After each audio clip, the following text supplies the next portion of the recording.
El primer defensor de los ríos Castril y Guardal fue Fadrique Álvarez de Toledo y Enríquez, duque de Alba, que se opuso al trasvase en 1513. Desde Enrique de Trastámara, la insistencia murciana por el trasvase continuó durante los reinados de los Austria y los Borbones.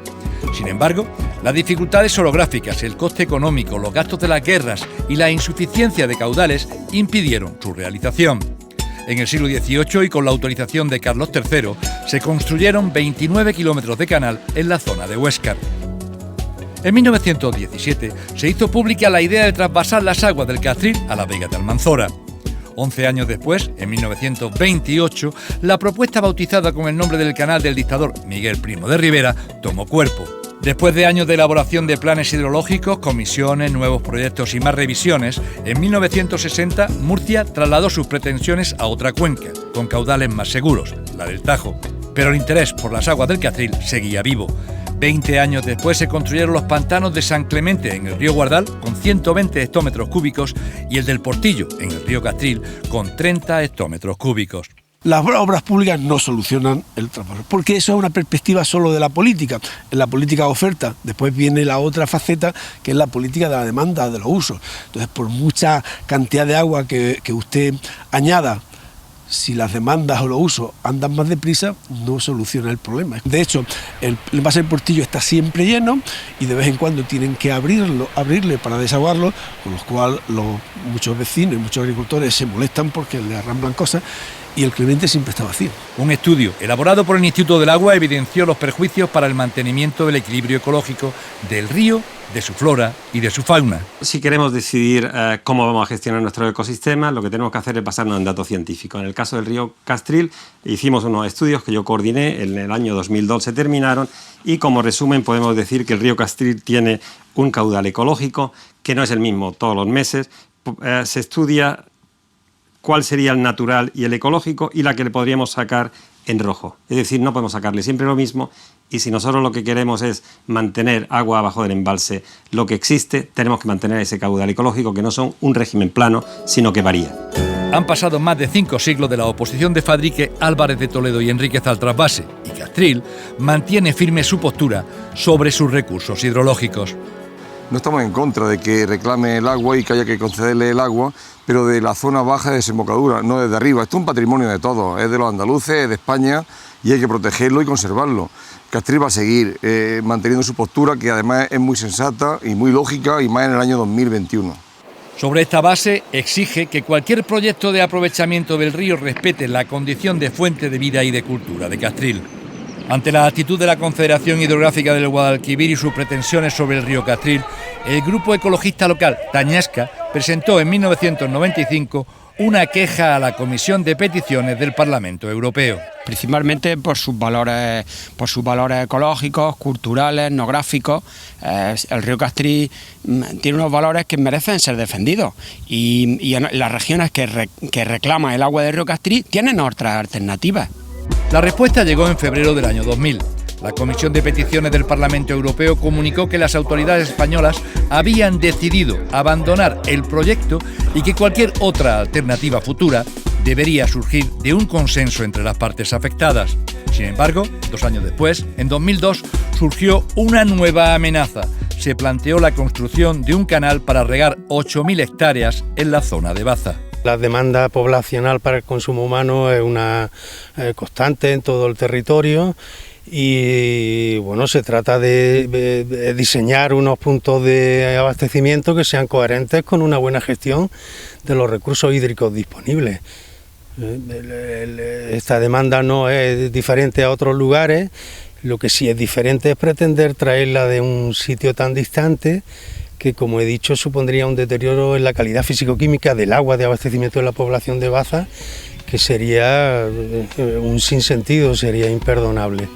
El Instituto del Agua de la Universidad de Granada se pronunció sobre este proyecto y afirmó que se trataba de una auténtica barbaridad ecológica, un monstruoso despilfarro económico, una flagrante ilegalidad y una inutilidad social.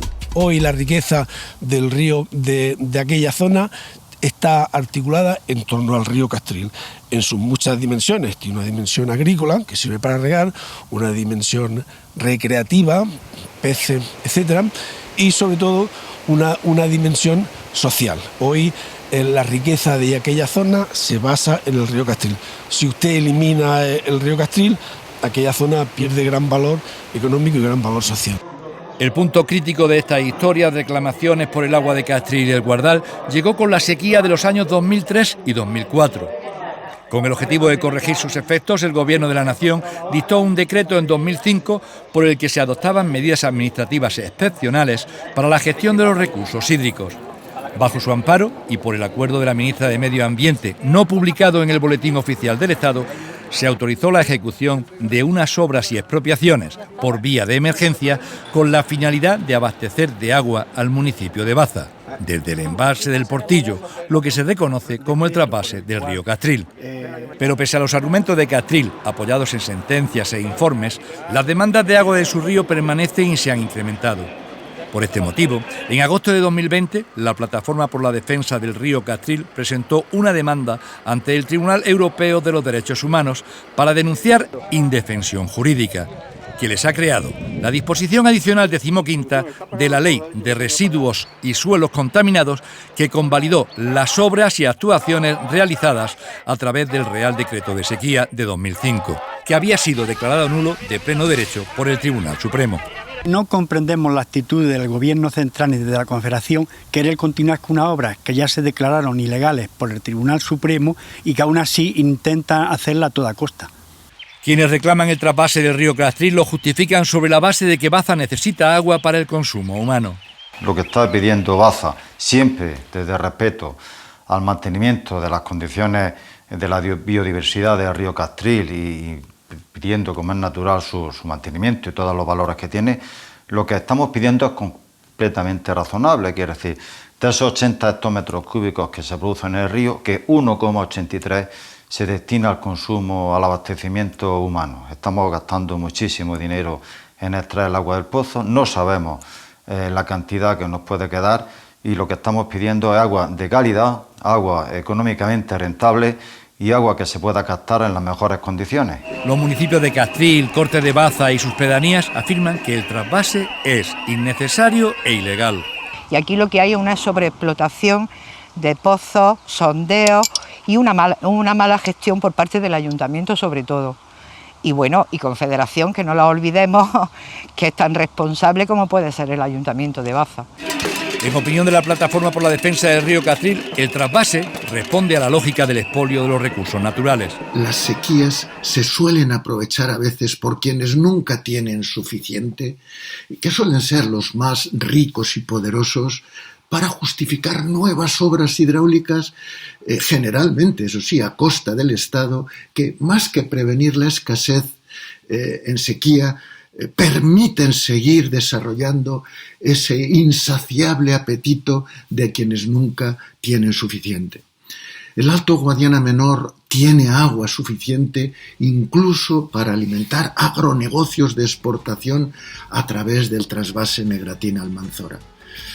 Yo me pregunto, ¿puede realmente considerarse que no hay agua para abastecer la prioridad del abastecimiento urbano como para quebrar el diálogo en el territorio y sacrificar el patrimonio natural, ese patrimonio natural que representa el río Castril para todo el altiplano granadino?